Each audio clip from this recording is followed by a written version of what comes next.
Can we put the lights back up? I just it'd be weird to talk in the dark. Thank you. No, thank you.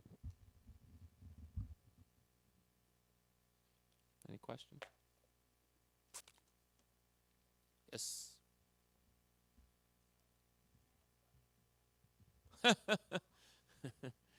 Can I ask you a question first? Do you think I'm unhappy? Oh, okay, good. Because a lot of people that ask me the question think I'm unhappy. Yeah. Confusing the character I play in television with the person who makes the music. Um, Honestly, I would say at this point, 48 years old, it's really home, family, friends. Um, and I think that the resurgence of my musical interest has everything to do with solidifying those parts of my life and then expressing my feelings through music, but not having music be everything. Um, and for people who think that some of the best music of the past was made out of chaos, which there was chaos, I would point out that some of the best music I ever made was when I was married, um, when the band's internal equilibrium was solid. So I'm as a person who comes from a funky childhood, having security in my inner world is I realize now is actually much more important to me than I would have ever imagined.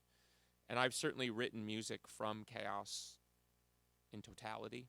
I've written about degradation. I've written about ruin. Um, but I've never gotten that other level of work. Maybe I got a good song or two, but I never got that other level where you feel like, man, it's just cooking. And so I realize now that if I don't have those solid things in my life, I literally can't be a great musician. I can be a pretty good musician, and I still say I beat most people even on a bad day. But that other level of great, which, here we are in a great sports town. I mean, being great at that other level is a weird thing. And obviously, if it was an intellectual process, you would just do it. You would hit every home run. You would score every goal. You would, you know what I'm saying? It's whatever that requires personally. And then the body is another part of that equation, working with your own physical being to manifest the energy that you need to share, really. So the simplest answer, even though I said all the things I would say, is to be in purpose. Whatever your purpose is, and I meet people all the time, I'm so amazed by them. Like, they just want to be a great nurse. And when I meet people that are in their purpose, I'm like in awe of them. Because you think about what it means to be up in the middle of the night, and I know people like our ER surgeons, like 4 o'clock in the morning, they're sitting there like this, and then boom, here comes people with gunshot wounds. I mean, crazy stuff I can't even imagine.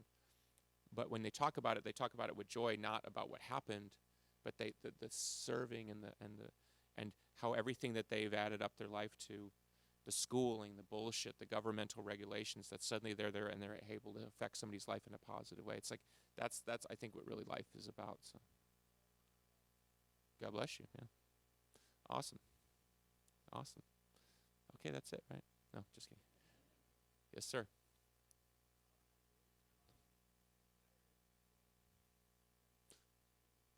Okay. Awesome. Thank you.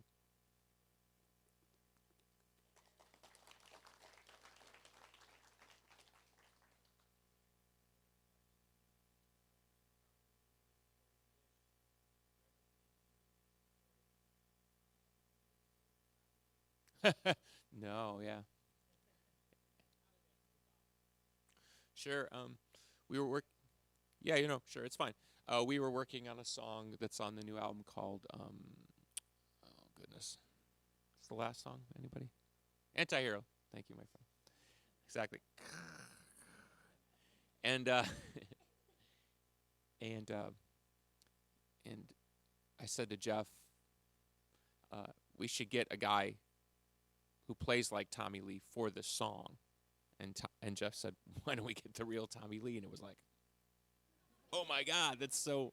So literally the next day I was on the phone with Tommy, and really cool, really cool. I, I, s- I, s- I knew this guy. Actually, was the guy who, if anyone's ever seen it came out it's so crazy about the internet. Wait, I'm right back up. The first time I was ever on stage was age 17. We had a metal band in my high school called Hexen. And the guy who was the bass player, I used to go over to his house all the time, or he lived in a certain neighborhood. And I had this kind of crush on this girl across the street, had the feathered hair and everything. And I still remember the day she came out of the house. She was built well.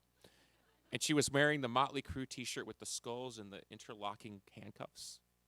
And I said to Tommy, that's the first time I ever heard the name Motley Crue. He's like, oh, yeah, oh, wow, yeah. He's like, I remember that t-shirt. I was like, I do too. So when you think like there you are, like a kid, like do do do do, here comes the hot girl with the Motley Crue shirt, and then like fast forward, you're like Tommy, like can you play that fill a little bit different, And Tommy Lee throwing his sticks up in frustration, like I don't understand this music. It's a wacky world. Yes, Miss Audrey Carlisle of Texas.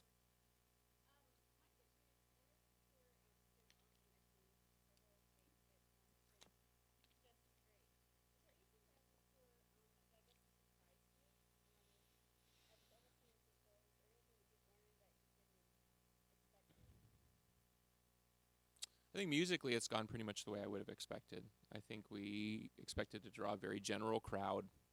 A lot of people starting saying, oh, let's have one more 90s moment. And I think we found a nice balance of Manson playing his new record, us playing Monuments, the integrity of the bands, and the musical message sort of overriding the typical commercial crap. It hasn't been the case at every show, and it hasn't worked at every show. But overall, I think if people thought certain things about he and I at the beginning of the tour, they think them a lot less now. And unfortunately in the music business, that is perception is part of the game. And once they write you off as dead, it's hard to come back from the dead. So I guess we're less dead. And I do see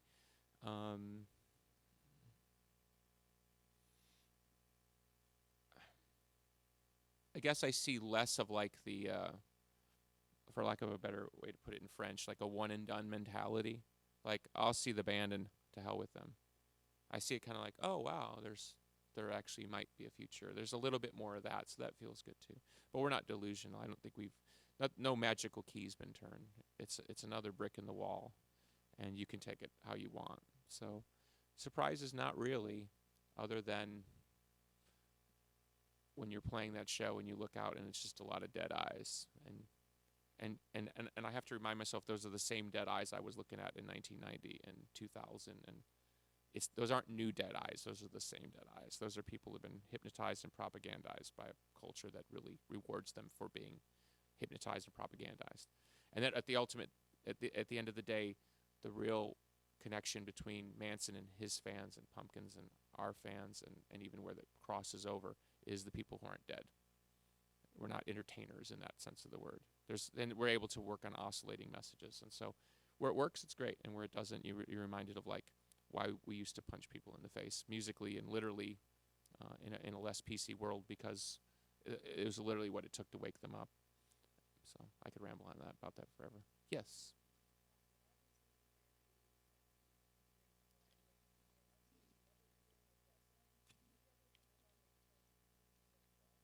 Yeah, I want to make film. That's probably my next endeavor. If I abandon music, which is a sort of daily thought, it would be to be a musician with film. Basically, to use film as the new context by which to make music. Oh, thank you. Yeah. Yeah, it's been frustrating because obviously the budgets diminish and it's harder to get that same level of scope. And I'm saying this, I guess, in a kind of accusatory way. When we asked people to send us video reels, I guess that's what they used to call them. Now you just get a link. There's a lot of people in their 20s making videos of hot people walking slow motion through the desert. You know what I mean?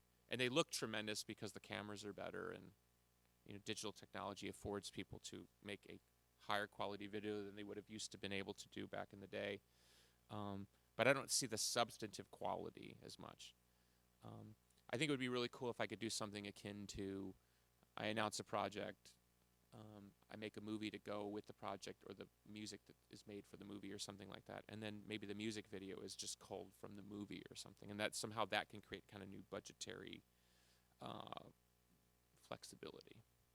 Because the music video is just a form. I don't know. It's a bit weird at this point. And maybe that's just, I've done one too many. Maybe when you're in your 20s and you're hot, walking slow through the desert is really cool. To our credit, the original 4, I think you saw that we thought that was bullshit even back then. We avoided that stuff like the plague. We used to get in massive arguments with the record company about ice cream trucks, and I'm sure you've heard me say some of those things at some point.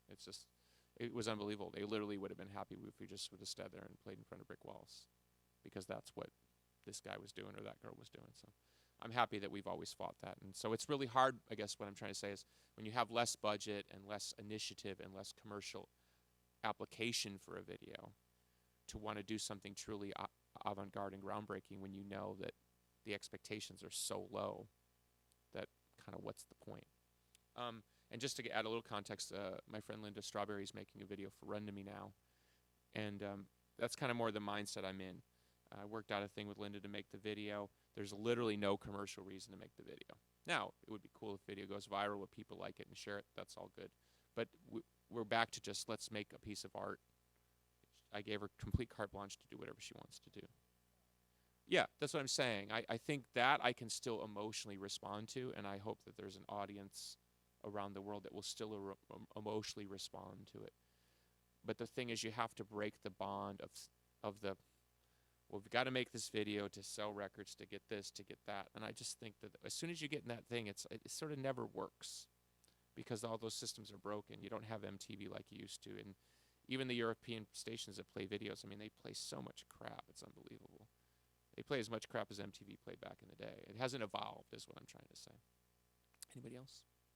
Yes, sir.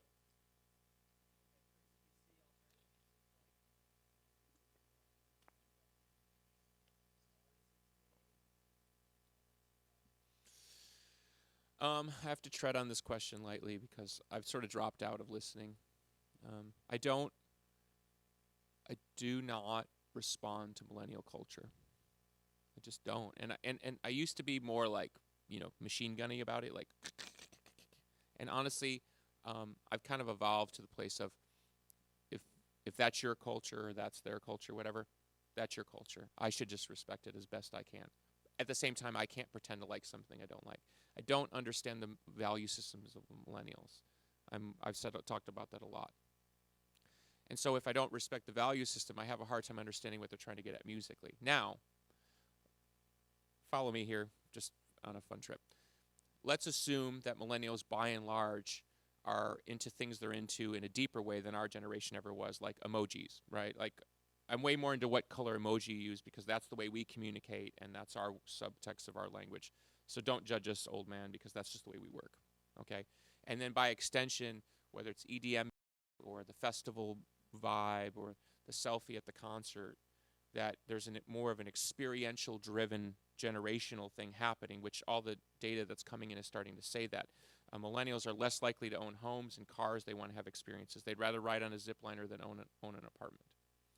And all the data is coming in and starting to suggest that. So if you have a generation that's experientially based, okay, it starts to make sense why a lot of the music that is being made for millennials or by millennials is more kind of surfacey, like sparkly, kind of like boom, boom, boom, boom, boom, boom, boom, pow, pow. You know what I mean? Where we were listening to Yes records and going like, what's he talking about with the dragon? You know what I mean? We got really deep in on stuff that maybe didn't matter, but mattered to us, right?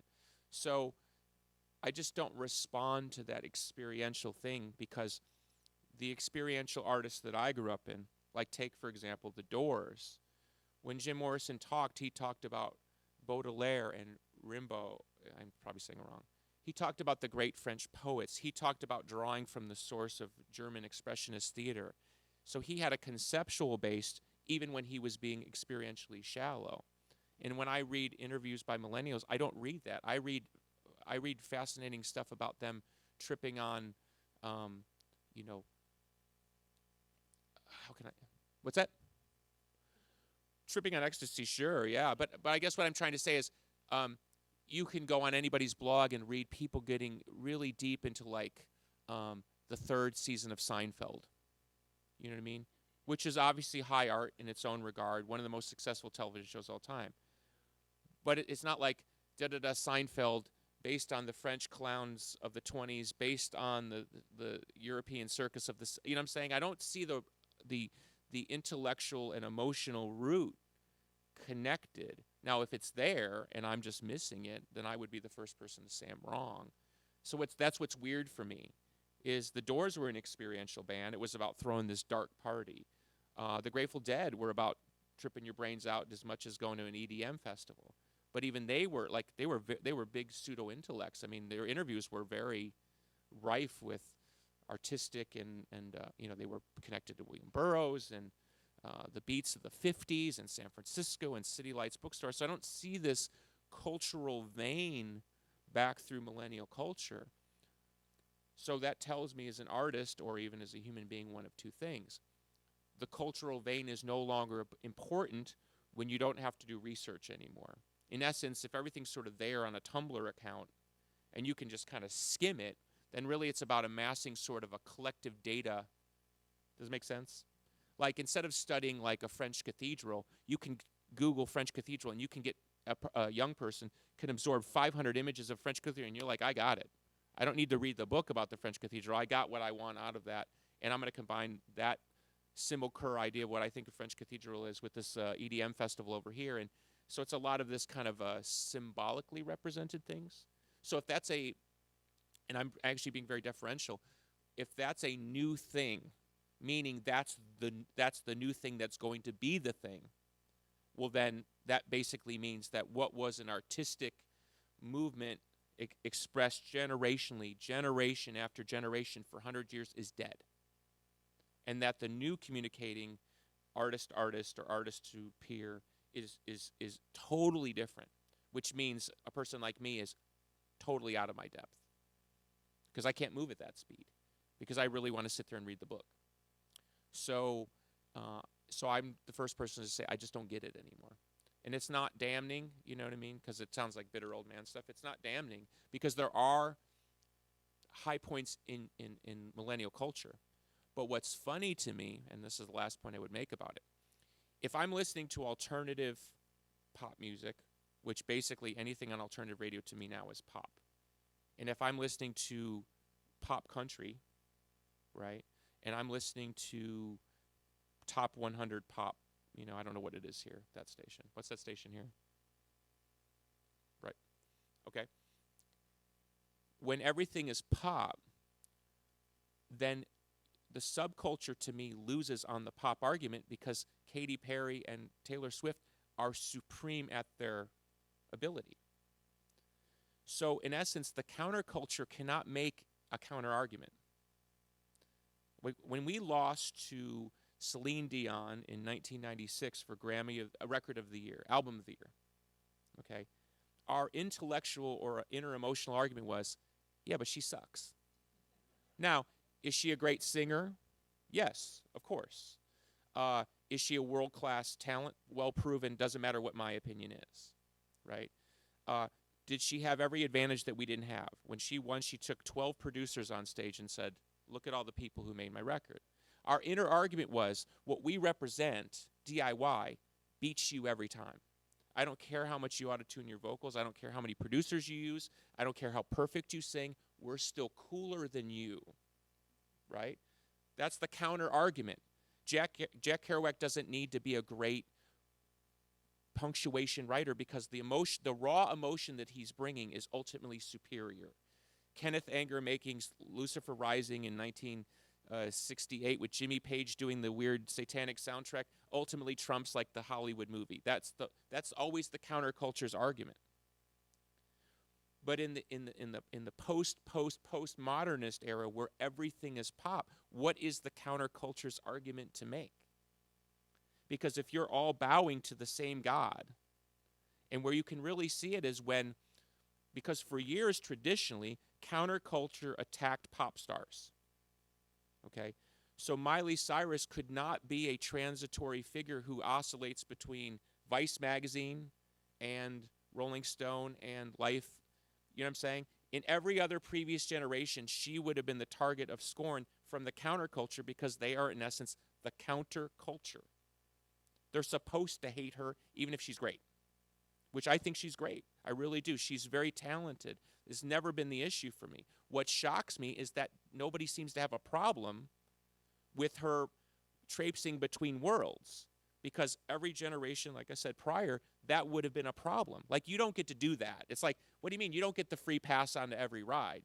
You don't get to hang out in alternative land and then turn around and dress up and go to the, we go back and read some of the press of the early 90s grunge bands. I was attacked in Spin magazine for driving a used Mercedes-Benz. Think about that. That was a point of contention. Because what was the point? I'd sold out. I was driving the rich man's car. Crazy, right?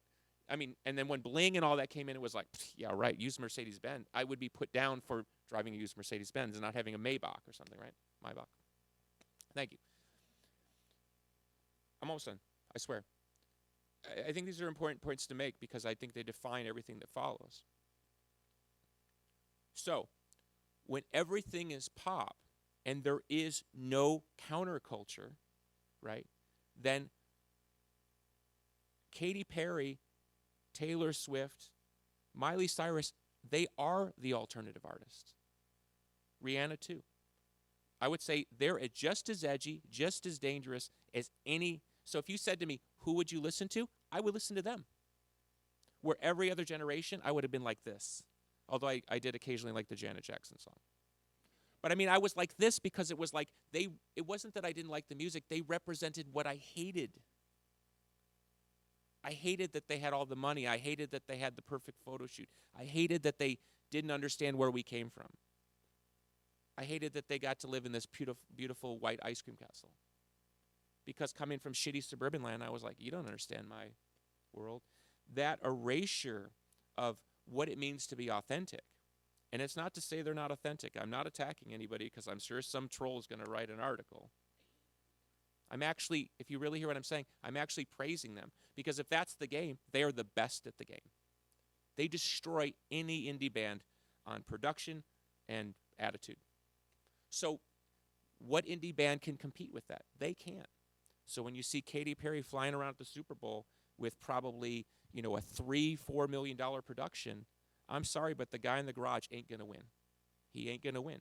Because he can't make that counterculture argument that what he or she is doing is the difference, when their goal, deep, deep down, is to be the same. Make sense? Cool. Yes, young lady.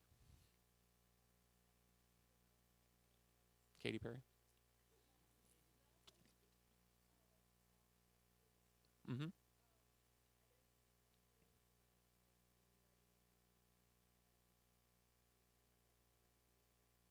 None. It's like Alice in Wonderland. You go down the rabbit hole. And the more ideas you have, like you think you know where it's going, it's actually limiting. So a lot of songs, really, I'll be just playing the piano and I'll hit a wrong chord, and that chord will be like, huh, huh, huh, and then I'll go down the rabbit hole. So many songs are not what I originally thought they were. So it's almost like playing a truth test. I play something, or I think, now the other way was better. Even if my mind says, but I want it to be heavy. Like some songs are just meant to be country songs. It's just the way it is. So, yes, sir, you had a question. Mm.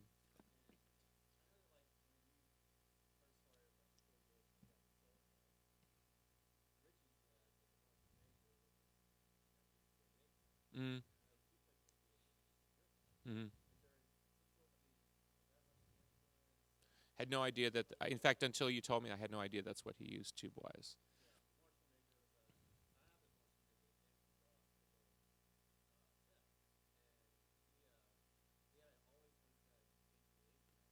What's a Marshall Major, though? I don't even know.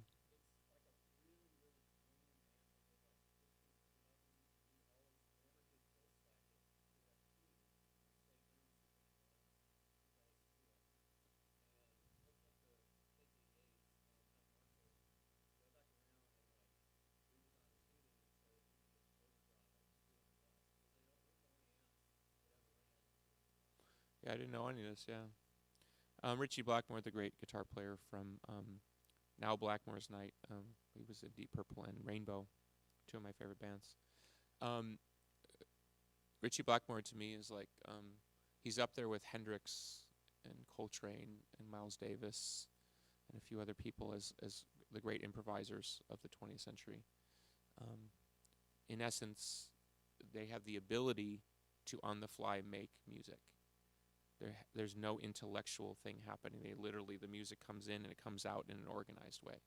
And when you think of all the musicians that existed in the 20th century, there's probably only less than 10 that would qualify as mastery level improvisational musicians, where they could literally play for hours and you would sit and listen. There's a clip on YouTube if anybody's interested in guitar.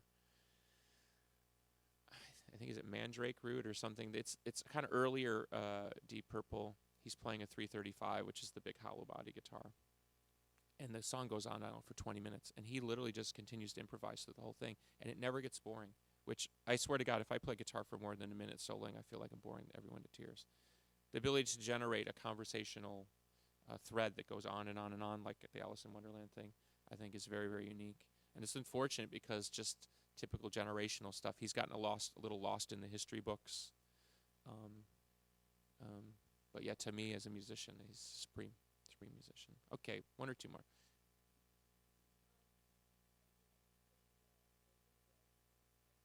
Mm-hmm.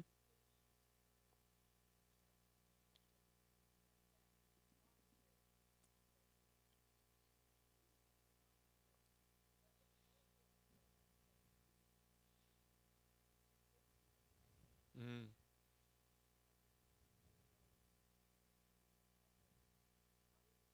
Yeah, I've never been. So I think it's from conversations that I've had with vets. Um, and to the director's credit, they had this idea. Um, I of course told them that I wanted to make a video about PTSD, which I now, through working with the Dixon Center, know would be better to qualify as war trauma. Uh, so I wanted something that expresses what it must be like. And again, we're artists, so we're guessing. That's like playing with crayons. But what it must be like to deal with this sense of alienation. And the only thing I can akin it to in my own experience, which of course is, you know, there's no comparison, but it's the only thing I can akin it to, is the feeling of playing a great concert, like amazing, like it just goes right and everybody's having a great time and you leave and everybody's cheering, and then an hour later you are sitting alone in a hotel room and your ears are ringing and nothing that you can think of will give you that feeling again or even bring you down from that feeling. And if you're not doing drugs and you're not chasing somebody you shouldn't be chasing, CNN ain't going to do it. The internet ain't going to do it. It's a hollowed feeling.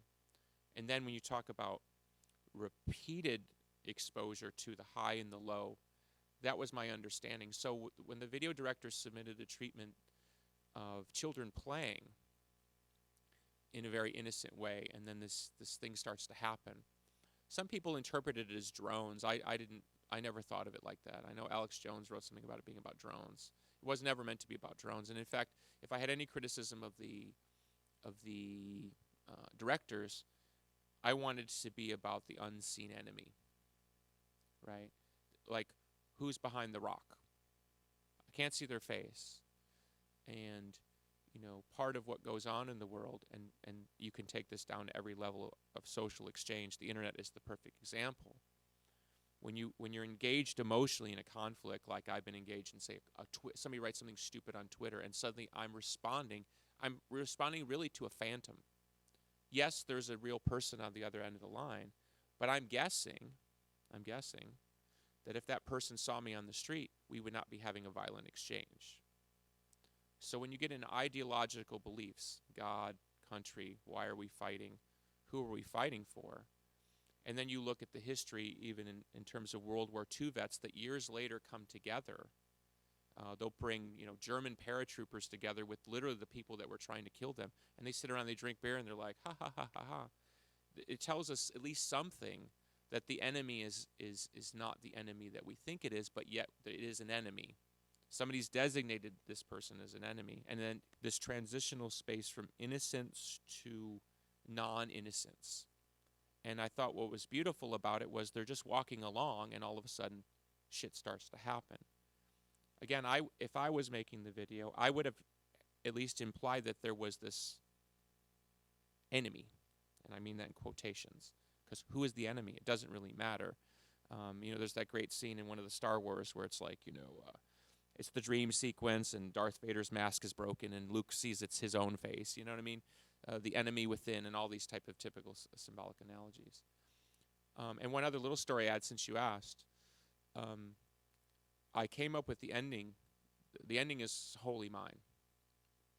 And the directors didn't want it. They thought that the children in the desert component was enough. And I said, it is not enough. You have to put a face to this message. And I insisted, and basically it was a deal breaker. And I'm very happy with the video, so if for some reason it got back to them, I'm not criticizing them. I think they did a great job. But I insisted it was a deal breaker. I said, if you do not transition from what is basically a dream, because it's a dream, right? These kids are playing and blah, blah, blah, shit blows up. If you do not transition from that dream and bring that child out of the dream to where there's a real person sitting there, and we don't know why they're sitting there. We don't even know how they got there. If you don't see that person in that space, and that's the only way I can describe it, that space, and we know what that space looks like as Americans. We see them at the when you get off the highway and the guy's holding the sign. And we've all had that moment where we look and the guy's holding the sign, disabled vet, just want to get some food. We all go through that, and me too. It's like, is he lying? Why is he standing there? Da-da-da-da-da. When you got 30 seconds to make a decision to fish in your pocket or, look the other way, right? I wanted to put a person in that moment to say, this is a real thing, because we know that guy. Even if we don't know them personally, we know that guy or that girl. And why are there so many homeless vets? Why are so many vets struggling? Why is the vet suicide rate off the fucking chart? We should be embarrassed as Americans that we are not more actively engaged in this fight. And I am not a rah-rah war guy. All I know is that my brothers and sisters, our brothers and sisters, are suffering because of what they've been through is so traumatic that they literally, I'm guessing, and I've heard, they can't always make that transition back to, the Kardashians. They just can't. And again, only thing I compare it to in my own experience is going on these long tours and coming home, and literally I cannot relate. I can't relate to my friend. I can't relate to my girlfriend. I can't even relate to my dog. It's like, so if I know what that feels like, and then we amplify the adrenaline and the threat and the dispossession that being a soldier must put you in. And I the other day I met young women who were over there as truck drivers. And they were going through the same shit. They weren't soldiers. They weren't out there fighting. They said, just getting in that truck and driving across, over to Fallujah. They were like, fuck, man. So until you can really put yourself in that person's shoes and even begin to try to understand what that must be like, and in a human way understand that coming back into our society, which at this point I think most of us would agree is very fucking shallow. Hashtags aren't going to do it. Facebook retweets or whatever the fuck, liking to infinity is not going to do it. We have to actively engage this issue in an American way. That's what makes me proud of our country. Is I just know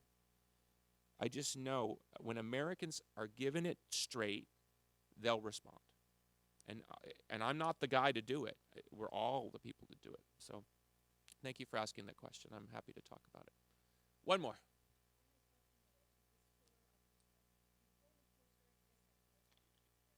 Yeah, it's a shitty one.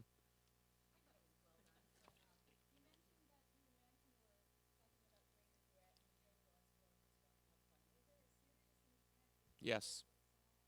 It was supposed to be girls just want to have fun.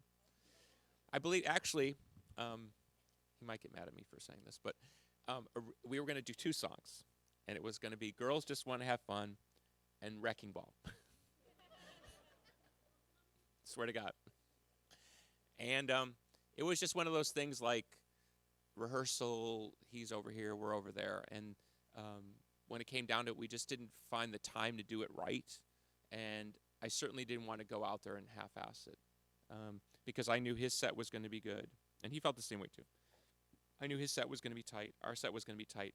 And then to end on kind of a messy, like karaoke. It would only worked if we had the time and the fortitude to dial in and get it just right. Like, you know, his version of Sweet Dreams is amazing. His version of Personal Genius, Jesus, you know, he makes it his own, just like we make Landslide our own or something. And if we weren't going to get there in the time that we had, I thought, well, because I didn't want it to be, I wanted to be actually cool and respectful, not, oh, they're just pissing on these songs. You know, oh, it's like misogyny equals what, you know, whatever, you know, making fun of Miley. It was actually the opposite. We were going to celebrate these songs because we thought in our hands we could actually make them vicious and dark and cool. So unfortunately, it just didn't happen. Okay, everybody cool? Thank you. Thank you for coming.